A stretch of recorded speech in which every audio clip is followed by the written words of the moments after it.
Behind every smile is a tear. Behind every fall is the opportunity to rise again. At Soul Tales Daily, we tell stories of love and betrayal, laughter and rebirth. Right finger sign up today, because who knows, one of these stories might be yours. There are magnificent rooftops in the city, solid stone walls, bright glass windows. But there are also small wooden houses, peeling paint, roof tiles that creak when the wind blows. And sometimes, it is the simplest rooftops that light up a city with love, kindness, and strength. In San Francisco, there is such a family.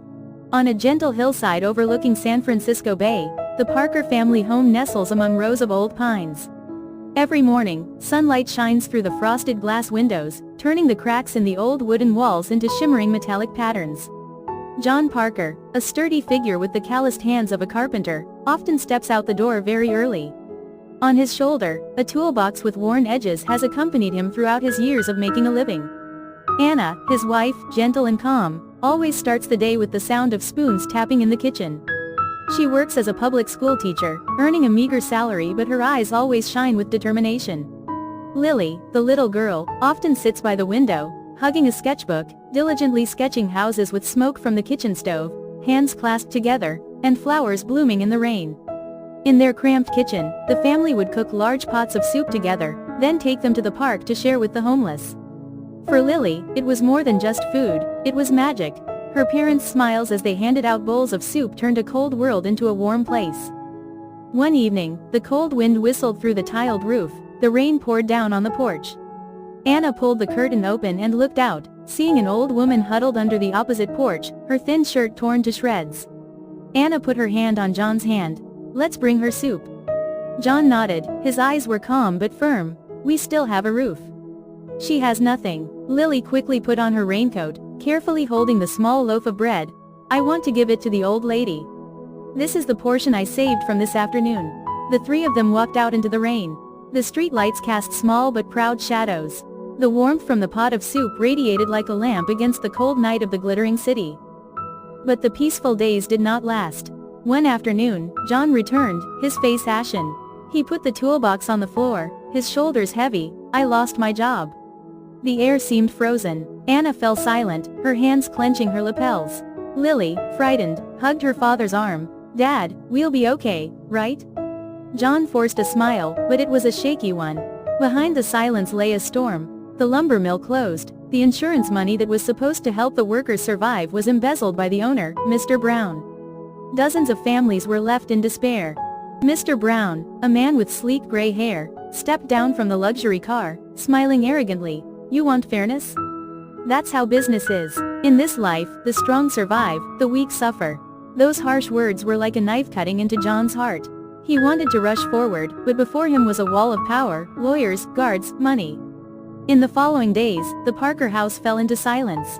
The refrigerator gradually emptied. The sound of rain falling on the roof was like cold drops of time tapping on the fragile hope. In the midst of the hardship, Anna did not let the darkness consume her family. One morning, she brought old books from school, spread them on the wooden table, and invited the neighborhood children to study. "We don't have much, but knowledge is something that can be shared forever." She smiled, her voice as gentle as the fire warming the room. Lily also contributed a little. She brought her piggy bank, her few coins, to buy a few loaves of bread, to share with the children who came to school.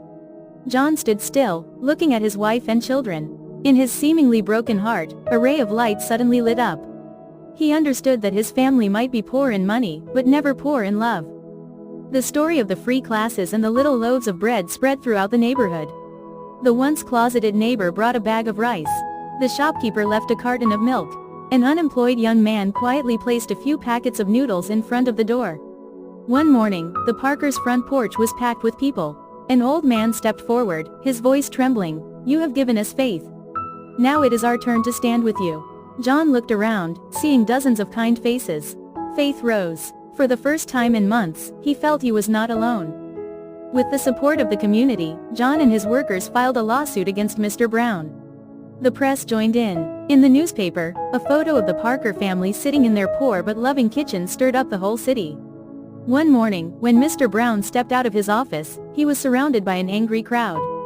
The shouts were loud. "Give back justice! Give back justice!" Brown's face was pale, sweat pouring out. Under pressure from public opinion and the law, he was forced to sign a paper to return the entire insurance money. John held the paper, his hands shaking.